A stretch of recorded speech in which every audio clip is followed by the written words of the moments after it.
Great. So we're going to get going. Thank you guys so much for joining today to hear about PVH. First of all, how many of you know PVH? Everybody. Okay, I'm at FIT, clearly. Okay. Usually I have to go into a whole thing. Okay, so let me just spend a minute telling you who I am. So I'm the Chief Risk Officer, which is a little bit of a misnomer. I have a bunch of departments under me. Some are risk, some are operational, some are financial. But the one I'm here to talk about today is our corporate responsibility group. And I have a background, I have a master's in environmental law, and I've been working in the sustainability space for the better part of my career, so almost 25 years. This is definitely a passion of mine and something I take seriously, and something that, that the company I work for takes really seriously too, so I'm very lucky. I want to take you through today some of our key achievements, things that we've been doing over the past number of years, in particular with our 2018 achievements, and then give you a little bit of context into what we're doing on a go-forward basis, because we have just rolled out and are going to continue to be rolling out a brand new sustainability corporate responsibility platform called Forward Fashion. And we're going to be launching some very ambitious targets with that. And so I'd like to just take you through what that means for us as a company. So our key achievements, what I'm going to do here, just to set it up, I always like to give some basic backdrop. And so I do that using a sizzle video that we put together. Hopefully you will enjoy. So here we go.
Thank you. It always makes me feel so proud because there was, every one of those things, there was a lot of back-end work that went into that, as I'm sure some of my team members here would be happy to tell you.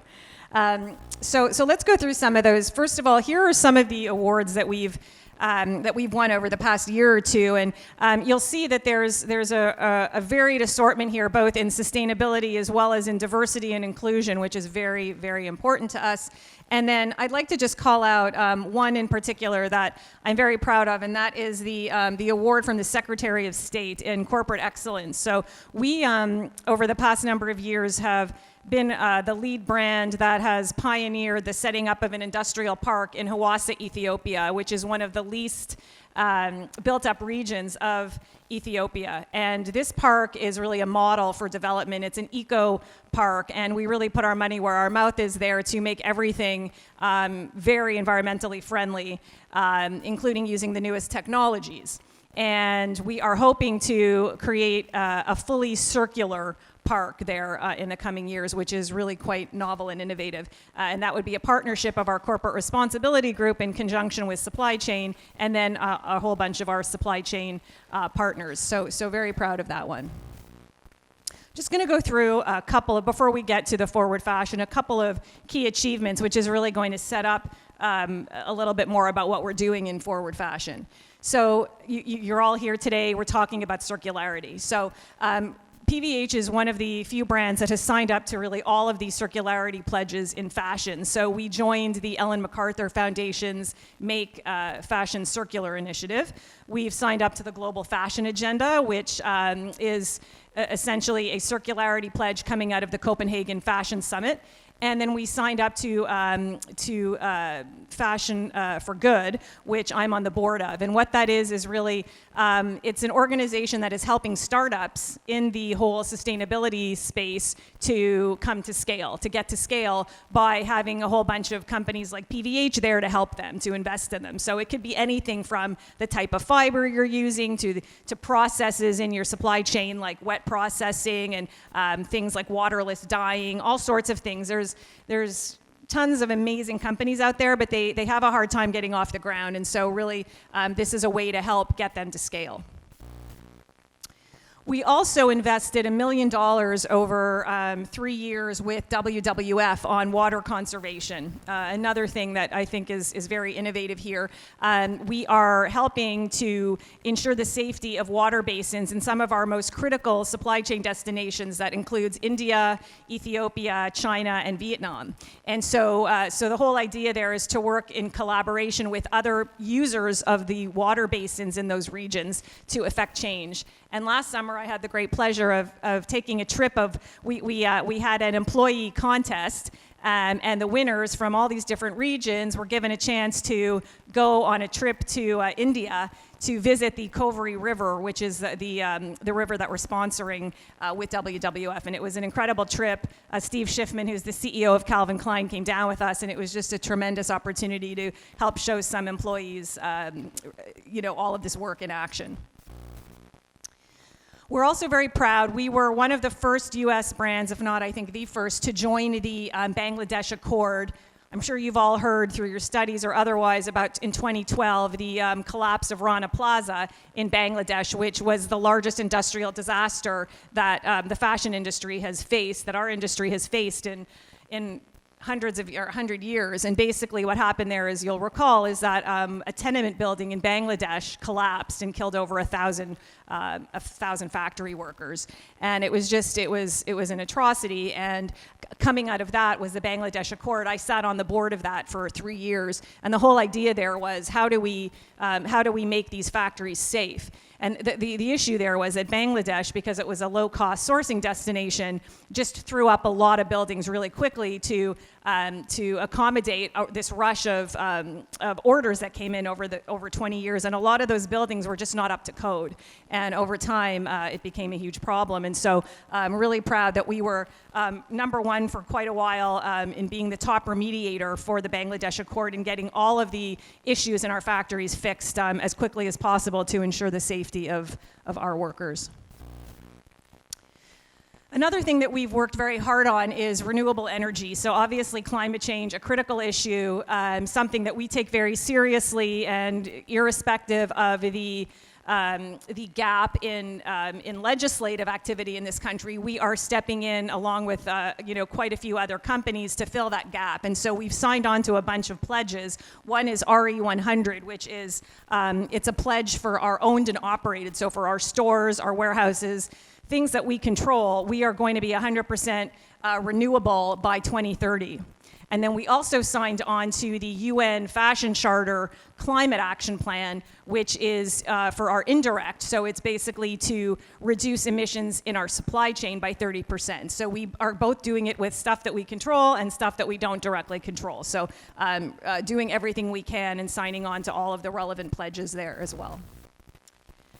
So here we are. This is really directly related to product, and what we've done here is we are committed to sourcing 100% of our cotton and poly sustainably. So that could be a number of different ways. One of the ways we're doing that is through what's called the Better Cotton Initiative, which some of you may know, and so we are currently at 30% better cotton, but we also use a certain amount of organic and recycled.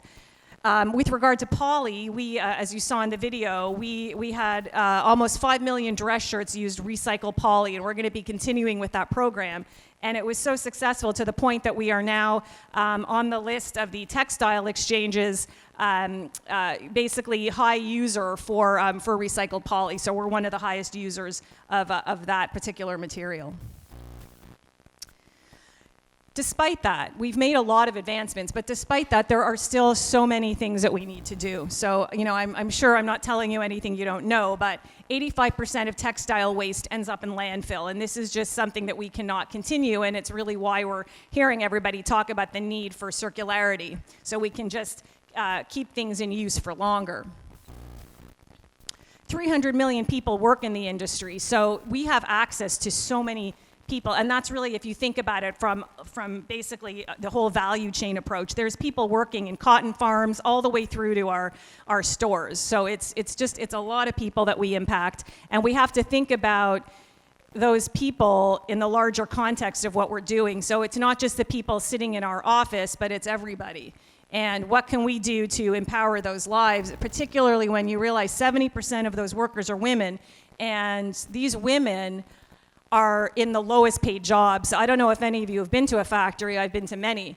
And when you look at the lines, the managers are women, or men. The managers are men, the line managers. The women at the people at the sewing machines making the least amount of money are women. And they often have no opportunity for upwards mobility. So when we talk about diversity and inclusion in our company, we also have to say, hey, we need to empower the women in our supply chain in the same way. And so we are doing a lot of work around that, because this is really a critical issue here.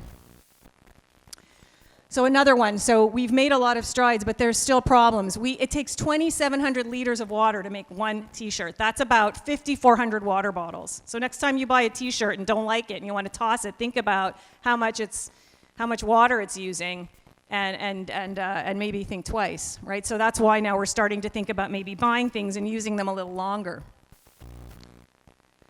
So all of this, what is it doing? Well, basically, we're starting to get held accountable, right? There's all sorts of media coming out on these, and it can be in a whole bunch of different areas. It can be climate change, it can be pollution, human rights, it can be around discrimination. There's a whole bunch of things, but overall, there's so much more transparency, which is really forcing companies like PVH and others to take a hard look at what we're doing and make sure we're doing it the right way.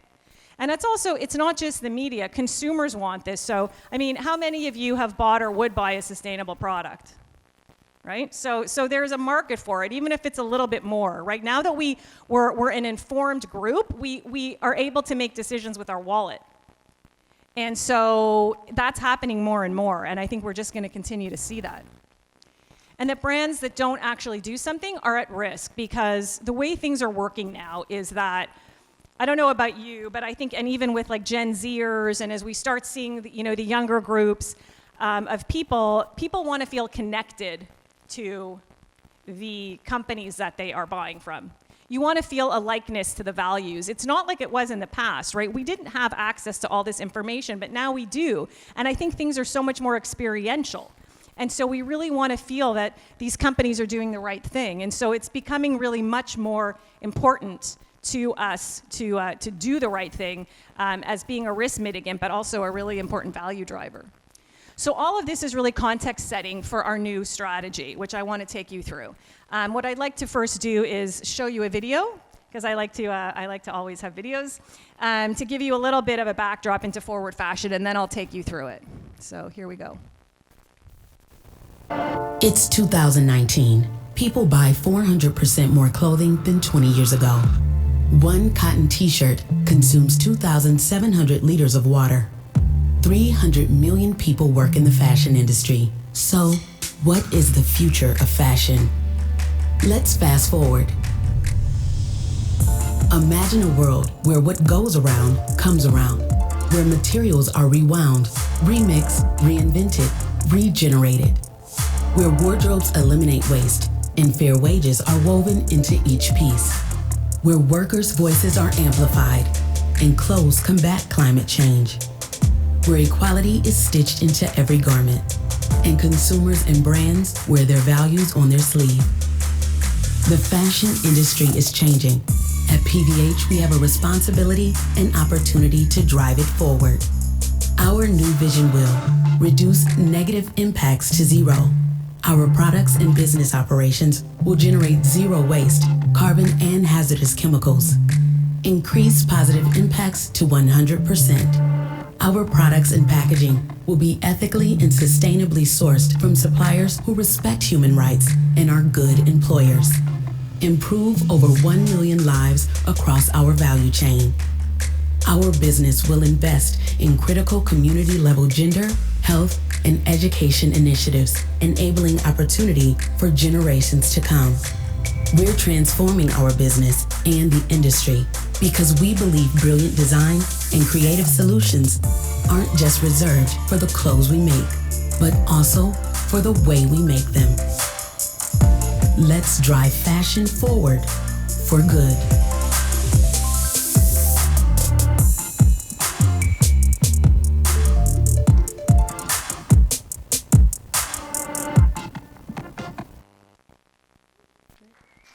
Thank you. Good, so that was launched maybe a couple months ago, but we are doing a more formal launch coming up at the Copenhagen Fashion Summit. So our CEO, Manny Chirico, is going to be speaking there. And during that event, we are going to be announcing our public targets. And we've had goals before, but we've never had SMART targets that are time-bound, that have very specific action points with them. So this is going to be the first time that we've really put a stake in the ground in terms of some of these areas. So we're very excited about that.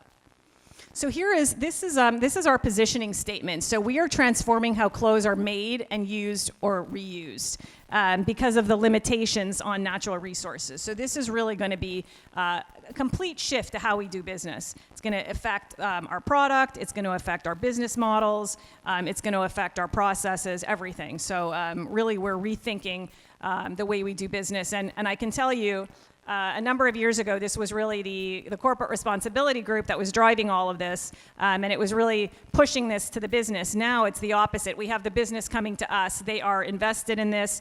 The presidents of each of our divisions and the CEOs of our brands are now embracing this, and it's part of their strategy and part of what they're being measured against. So it's really shifted and become much more ingrained in how we operate. So here you see, this is an important slide in the sense, this is from the video, you'll see these are our 3 pillars, 0, 100, 1 million. So 0 really refers a lot to, it's a lot the circularity pledge that you're hearing about today around carbon and chemicals. So everything that we do, we're trying to generate sort of 0 waste, 0 chemicals, 0 carbon emissions. This is extremely difficult. And you know what, the way we talk about this is if we're going to fail forward, but we're going to at least try to make some really stretch goals and get to a good place in conjunction with a number of different industry partners. 100% a lot. This is very much around our supply chain. So we want to make sure that everything we do is with 100% ethical guidelines in mind, and that our suppliers have to respect our human rights and our environmental standards. And so we have a very robust supply chain program. We were one of the first companies to adopt a code of conduct for our suppliers over 25 years ago. And that program has gotten just incredibly more sophisticated. And I'm really proud of that program today and what we're doing in the supply chain. And then the third pillar is the 1 million. So this is a lot around our community. We want to impact even more than 1 million lives, but 1 million lives, and that could be anything from our community level, things like Save the Children. So that's really more philanthropy, to more impact investing. So how can we, for instance, help with financial literacy for the women in our factories, or giving them opportunities for hygiene and so on. There are so many things that they don't have access to, and we're bringing them those programs, trying to get them more upskilled so they can get better jobs. So there's so many different opportunities. Access to water, another one in these communities. So there's a number of areas where it's both sort of a combination of philanthropy, but also really just helping to strengthen the communities where we source. So there's a very strong relationship to our sourcing strategy in there as well. So where are we focusing? So this slide is essentially our 15 priority areas, if you'll see. So there are, I think, 12 priority areas for sustainability or for corporate responsibility, 2 for our human resources, which I'll take you through, and 1 for our foundation. So the 2 for our internal piece, the human resources, is inclusion and diversity and developing talent. And then we have one for educating the future, and that's going to be the one that is around our foundation. And all the rest of them are essentially human rights and environmental requirements and goals that we're setting for ourselves and for our suppliers to really make change. And these are the ones that are going to have targets coming out. So where are we working? So this has been one of our this has been a critical piece of our program since I came in. When I started at the company, we were really just doing human rights audits at our cut and sew facilities. So we were doing human rights in the make section, which is basically where the product is getting sewn. And I said, this isn't right, this isn't holistic, right? We need to look at other issues like environmental issues, and we need to look at it from what we started calling source to store. So it has to be everywhere from the cotton fields all the way through to the actual store where the product is sold, and then it should even include consumers with use and end use. So in that way, you're being truly comprehensive, and you're covering impacts across the entire sort of value chain of how you make and sell your product. And that's been really a guiding light for us since the beginning, and it continues to be. How we drive forward. So these are our tools. So if you look at it, these are almost like what I would call horizontals across all of those targets. So you saw that we had 15 targets. Well, everything that we have to do to be successful requires engagement, both internally with our internal stakeholders as well as externally with a ton of different partners. We have to measure everything. So we have a massive piece of work on data, which doesn't sound fun and it's not sexy, but without data, you don't know how well you're doing, you don't know where you should be focusing, where you should stop focusing. So just tracking everything, quantifying impact is a big piece of work that we have always going on, and then we always report in our annual corporate responsibility report.